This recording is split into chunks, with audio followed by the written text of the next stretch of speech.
Bonjour à tous, donc dans cette vidéo je vais vous présenter la solution Iris Scan Mouse qui est une souris scan. C'est la première solution que j'ai essayé avec des jeunes pour les aider à scanner leurs polycopiés. Je pense principalement à des collégiens qui avaient des polycopiés distribués pendant leur cours et qui devaient du coup les scanner pour pouvoir les remplir. Alors je vous donnerai à la fin de la vidéo les avantages et les inconvénients que je trouve à cette souris. Et dans un premier temps, il y a cette solution de manière générale. Et dans un premier temps, je vais prendre mon téléphone pour vous montrer à quoi ressemble cette souris et comment on l'utilise. Voilà, alors donc voilà la souris donc Iris Scan. Je sais qu'il y en a d'autres qui existent. Celle-là est d'un très bon rapport qualité-prix, il n'y a pas de souci. Ça tient dans le temps. Donc en fait, il s'agit d'une souris donc USB complètement classique. Et ça c'est déjà le premier avantage de cette solution, c'est que généralement si le jeune que vous êtes amené à suivre utilise une souris, ça lui fait pas un matériel en plus, inconvénient qu'on verra notamment avec les réglettes qui viennent se surajouter à l'ordinateur portable. Là c'est une souris qui peut être utilisée, une souris classique qui peut être utilisée. Alors si on regarde de près, donc on voit le bouton clic gauche, le bouton clic droit, on trouve également la molette. Ce qui est nouveau et ce qui change, c'est le bouton donc sur le côté gauche de la souris, le bouton scan, d'accord. Et si on regarde de près, en dessous, voilà, on voit on voit ici la vitre, hein, d'accord, qui est à peu près la taille d'une pile, d'accord. Et c'est cette zone là de la souris qui va scanner. Donc le bouton sur le côté permet tout simplement de déclencher le début et l'arrêt du scan. On va le voir dans quelques minutes.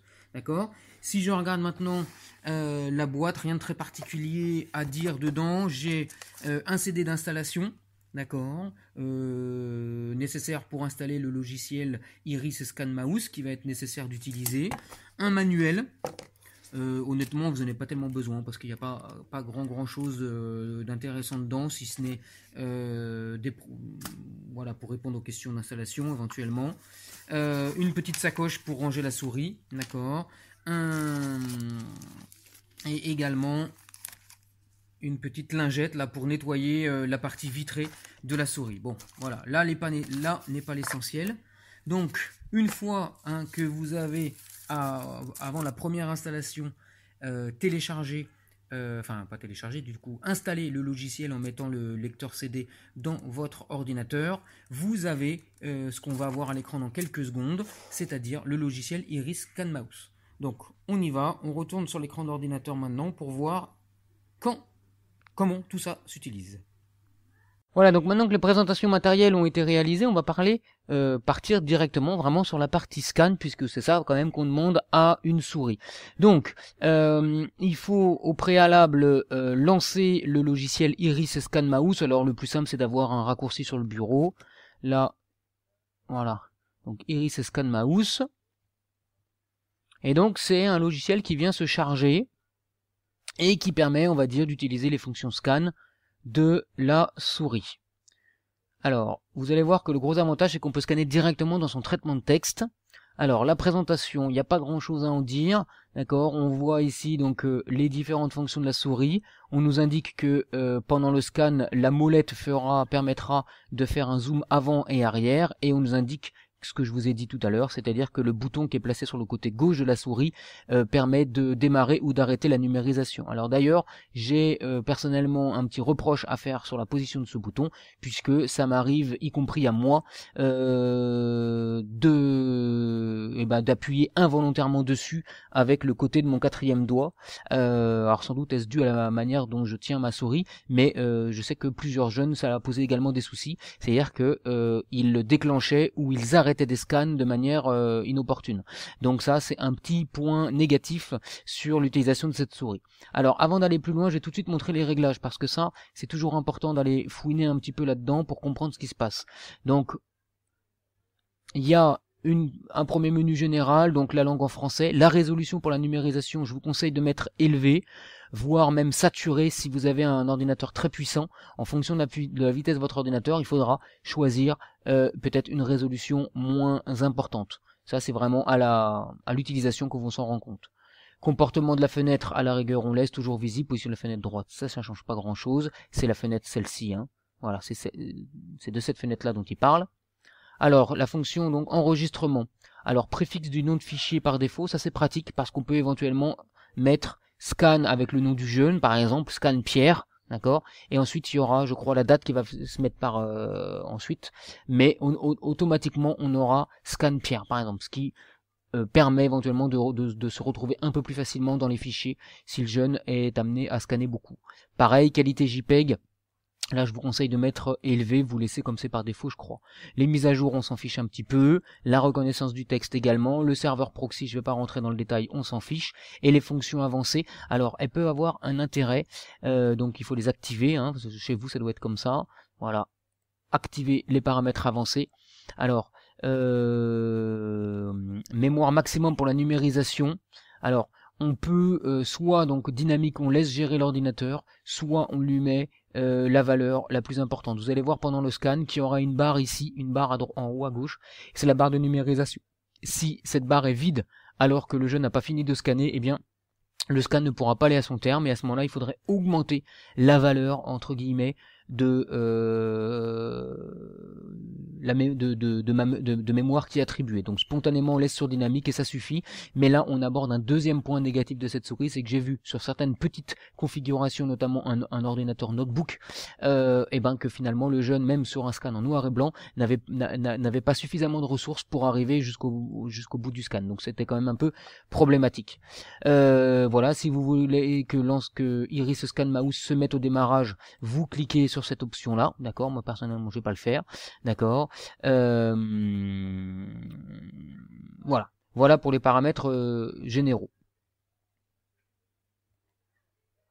Donc pour lancer le scan, tout simplement j'appuie donc sur le bouton gauche, enfin sur le bouton qui est situé sur le bord gauche de ma souris, là le bouton bleu de tout à l'heure, et là j'ai l'interface de scan qui apparaît, d'accord. Alors je vais lever ma souris. Alors attendez, parce que là, justement, ça a fait ce que je voulais pas, c'est que ça s'est arrêté tout seul, parce qu'en fait, dès qu'on lève la souris, l'ordinateur le détecte automatiquement. Alors ça a des avantages, mais ça a des inconvénients également, parce que si je scanne une page d'un livre, par exemple, qui est assez épais, et ben je peux avoir du mal à scanner les bords supérieurs et inférieurs et sur les côtés. Donc ça fait quand même beaucoup, c'est un petit peu gênant. Donc là, je vais annuler, je vais mettre directement ma souris sur la page que je veux scanner. Je clique sur le bouton, donc le bouton de lancement du scan, sur le bouton donc sur le côté gauche de ma souris. Voilà. Et là donc on voit la zone qui correspond à la zone vitrée sous la souris. Et vous voyez que dès que je déplace, j'arrive, donc je vois automatiquement. Là j'arrive sur le bord de la page. Donc moi la technique que j'indiquais aux jeunes en règle générale, alors je disais indiquer parce que honnêtement finalement c'est plus la solution que je retiens, la souris scan. Voilà, parce qu'au niveau fonction pratique, il faut quand même être assez efficace. Donc là, il faut surtout pas bouger le modèle, et le problème c'est que ça prend beaucoup de place sur la table. Et parce que là par exemple, voilà, là je suis un peu gêné par mon ordinateur, donc je reviens en arrière. Vous voyez, l'ordinateur ajuste automatiquement, honnêtement c'est pas mal fichu. Voilà, là j'arrive sur la page du milieu. Donc vous voyez, ça demande, et là donc on voit en haut à gauche la barre de mémorisation qui diminue au fur et à mesure. Donc il faut quand même des bonnes capacités praxiques, je trouve, pour utiliser cette souris. Alors là on voit qu'en plus ça part complètement de travers, alors que voilà. Et alors est-ce que l'ordinateur va réussir à recoller un peu les morceaux? On va voir. Et là ça bug complètement. Donc c'est un bon exemple pour montrer que c'est pas toujours facile de scanner. Donc l'idée c'était de faire le tour. Voilà, là il arrive petit à petit quand même à remettre. Voilà, et une fois que j'ai fait le tour un peu comme avec un Pulse, ben j'ai plus qu'à entre guillemets colorier l'intérieur. Donc vous voyez que finalement, même si l'intelligence artificielle du logiciel est très intéressante, on peut être vite, donc ça fait des choses qui sont pas toujours forcément droites. Et ouais, quand même, ça me prend quand même quelques secondes là. C'est pas aussi rapide qu'avec une réglette scan. Voilà. Voilà, je repasse bien sur la bordure. Voilà, là il a détecté que j'ai levé la souris. Voilà.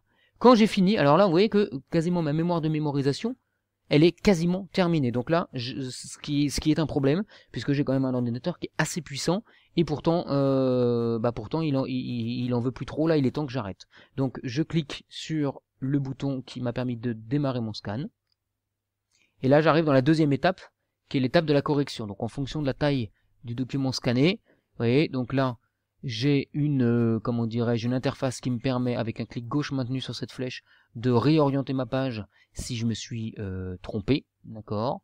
Je peux, si je ne voulais scanner qu'une partie de la page, faire un clic gauche maintenu sur les boutons, par exemple, pour prendre le premier exercice, d'accord. Je peux éventuellement ratisser un petit peu là, si j'ai, pour gagner un peu d'espace, voilà, par exemple, d'accord. Et une fois que j'ai ça, je valide. Alors personnellement, j'ai jamais utilisé les fonctions de modification de teinte, de saturation et de luminosité. D'accord. Donc je valide sur OK. Et je reviens à ma fenêtre d'origine. D'accord. Alors cette fenêtre d'origine, après, on voit que j'ai les boutons bleus en bas qui me permettent de faire plusieurs choses. Imprimer, modifier, enregistrer. D'accord. Mais je peux également faire coller. Alors là, on va imaginer que je sois dans mon cours. Donc je vais ouvrir un fichier de traitement de texte. Alors là je vais ouvrir LibreOffice, mais vous pourriez ouvrir Microsoft Word ou Apache OpenOffice, n'importe lequel, d'accord. Et voilà, donc on imagine que je suis en train d'ouvrir mon cours, donc voilà, cours du 05-02 2018, souris scan, bon là je tape n'importe quoi, d'accord, et à l'endroit auquel je veux insérer mon image, je viens cliquer sur le bouton coller, je clique sur coller en tant qu'image, et j'ai mon image qui apparaît. D'accord. Alors si je voulais l'enregistrer, par exemple pour la transférer en PDF, par exemple, je pourrais cliquer sur enregistrer. Voilà, et on me propose donc enregistrer la numérisation. Donc là on voit scan Pierre. Pourquoi? Parce que dans les réglages j'ai demandé est-ce que tous mes fichiers scannés s'appellent scan Pierre, d'accord.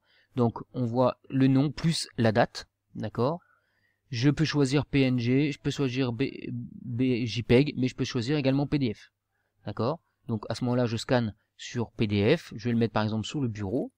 Alors le problème c'est que dans les réglages, on n'a pas la possibilité de lui définir un dossier par défaut. Ça c'est un petit peu dommage. Voilà. Et je clique sur enregistrer. D'accord. Donc là on voit saving, ça veut dire qu'il enregistre. Saving successful, c'est terminé. Donc à partir de là, je peux fermer mon logiciel Iris Scan Mouse, sauf si j'ai d'autres scans à faire. Alors on voit que, vous voyez, ici par exemple, si je zoome un petit peu plus, on voit que il n'a pas réussi à reprendre tout. Vous voyez, il me fait chevaucher le 4 et le 5 là, donc c'est quand même très perfectible, et encore je ne suis pas dyspraxique, donc je vous laisse imaginer quand même les difficultés pour un jeune. Le gros avantage c'est que c'est relativement rapide et que ça fait pas un matériel en plus. Les inconvénients donc, faut pas être trop dyspraxique, faut surtout pas bouger la page qu'on est en train de scanner, ça prend de la place puisque en plus de la place prise par l'ordinateur, il va falloir la place de la feuille, plus bien, on va dire 10 cm autour. Donc généralement, ça c'est le problème numéro 1, c'est que les jeunes sur les tables du collège n'ont pas la place nécessaire pour utiliser la souris scan. Et le troisième inconvénient avec cette souris que je trouve, c'est qu'effectivement il peut y avoir des appuis intempestifs sur le bouton de démarrage ou d'arrêt d'un scan. D'accord. Le gros avantage quand même, c'est que vous voyez qu'on arrive à un PDF très facilement. Alors là je suis pas sur mon PDF, mais mon PDF il est ici, d'accord. Je peux l'ouvrir. D'accord, et donc je peux l'éditer facilement, si j'utilise par exemple un logiciel comme PDF Exchange Editor ou PDF Exchange Viewer, je vais pouvoir écrire dessus. Vous voyez, et tout ça se fait quand même très rapidement, donc il suffit que l'enseignant distribue le polycopier par exemple aux jeunes concernés plutôt en début de distribution, et comme ça finalement pendant le reste de la distribution le jeune peut faire son scan. Voilà